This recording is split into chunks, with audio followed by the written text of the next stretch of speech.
One of the great things about the National Cattlemen's Beef Association is the work the organization does in Washington, D.C. on behalf of cattle producers all across the country. And joining me now to discuss some of the key issues is Ethan Lane, NCBA's Vice President of Government Affairs.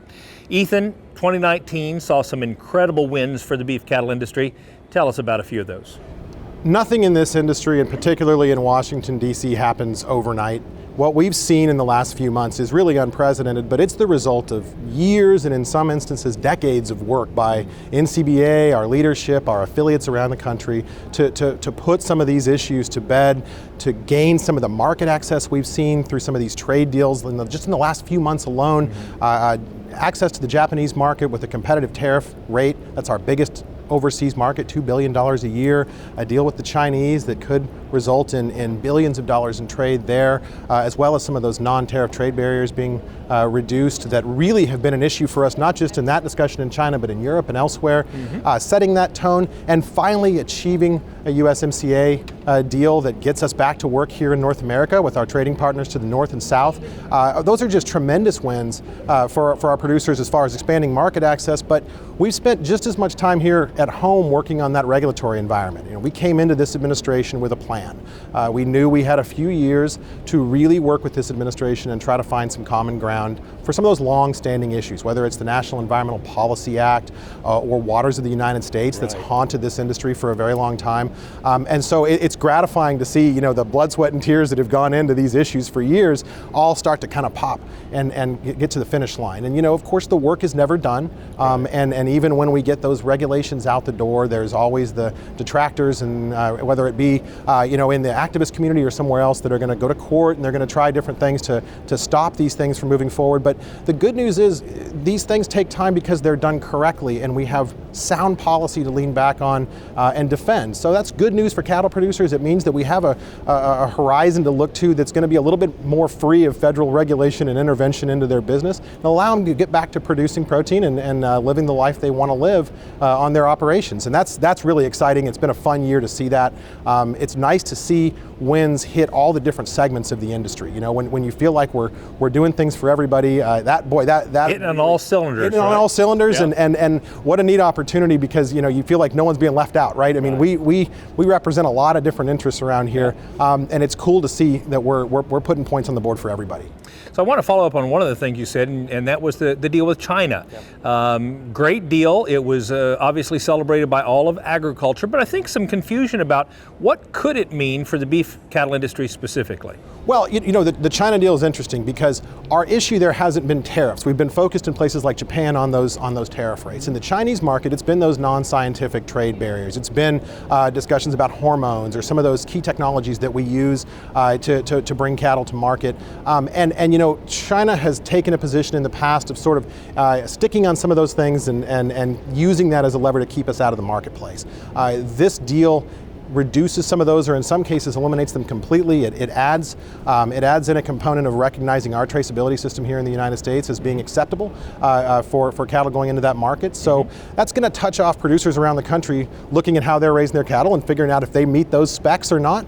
And you know, there's enough good news in that agreement that I think a larger percentage than we were even expecting are going to be able to say, hey, I'm in that category. And I think once those things start to click, we're going to start to see product move in that direction. You know, I mean, everyone has been talking about the ASF situation.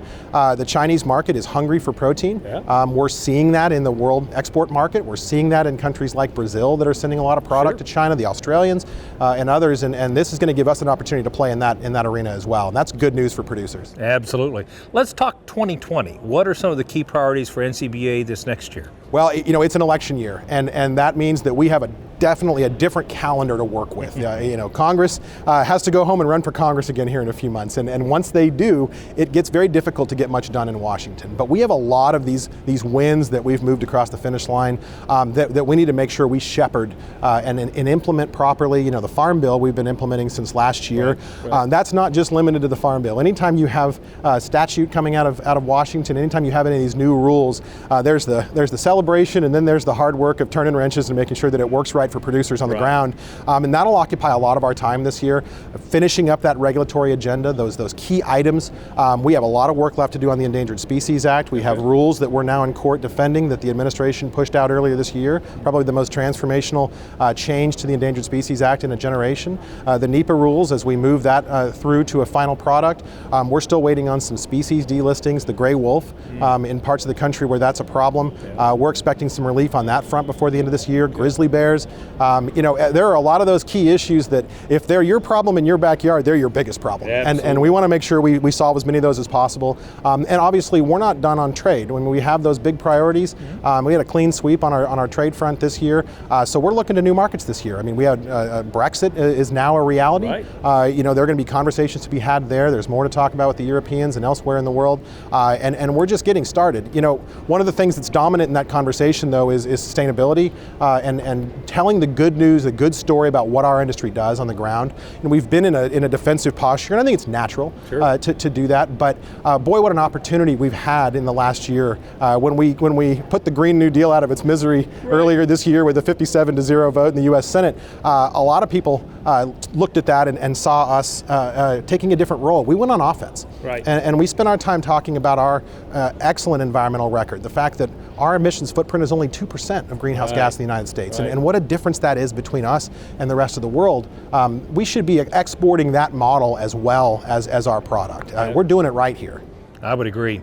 Every time I turned around this last year, it seemed like I was constantly seeing a picture with NCBA in a photo op with the president. And clearly, partially due to the number of wins we had.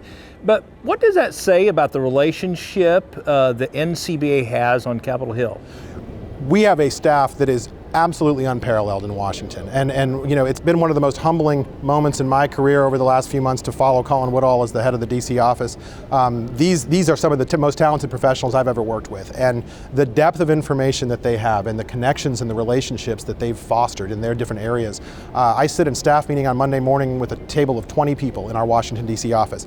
And they are subject matter experts in all of their respective areas. That's humbling. It takes us an hour and a half to get around the table in staff meeting, but it's humbling. And it speaks to what this industry has as far as a tool chest in Washington, D.C. And those things also don't happen overnight. Those relationships and trust from the agencies, both career and political staff, the White House, learning that NCBA is a partner they can rely on, that we're going to do what we say we're going to do, and that we're going to call you out when you don't do right by this industry. That's a powerful tool. That's something that we're very protective of. We want to make sure that we don't ever lose that, and that takes a lot of work. But it's been fun to watch because we're hitting on all cylinders, as you said earlier. It's been a fun time. It's exciting. And one last thing, legislative conference is just around the corner now. What do our viewers need to know about legislative conference? A few changes this year. We are not charging a registration fee for legislative conference this year. We want to make sure we get a good showing in Washington. We want those boots on Capitol Hill. Nothing makes more of an impact than seeing hundreds of cowboy hats up on the Hill talking to their members of Congress. We always talk about this. I'd love to believe that members of Congress are really interested in what I have to say, but they're only interested in what my team and I have to say because of who we're speaking for. So when we bring those folks back to Washington to speak on behalf of this industry, people listen. And that's when we really get some attention, and the follow-up for weeks after that meeting is amazing because, so we want to make sure as many folks can take advantage of that as possible. Getting rid of that registration fee, we're going to have a great event. We're going to be at the Trump International Hotel in Washington. We're going to have some good speakers. We're going to lead some agency meetings. It's going to be a great couple of days, and what an opportunity to make an impact for the industry. Well, thank you for the impact you've already made, and keep up the good work in DC. We appreciate it. Thank you. Now, if you'd like to stay up to date on all the issues and events from Washington, D.C., one way is by becoming a member of NCBA. When you join, you'll get the Beltway Beef newsletter. That's a weekly update straight from Washington that provides valuable insight on the key policy initiatives that may impact your business. To join, just call 1-866-233-3872, or you can visit the website ncba.org.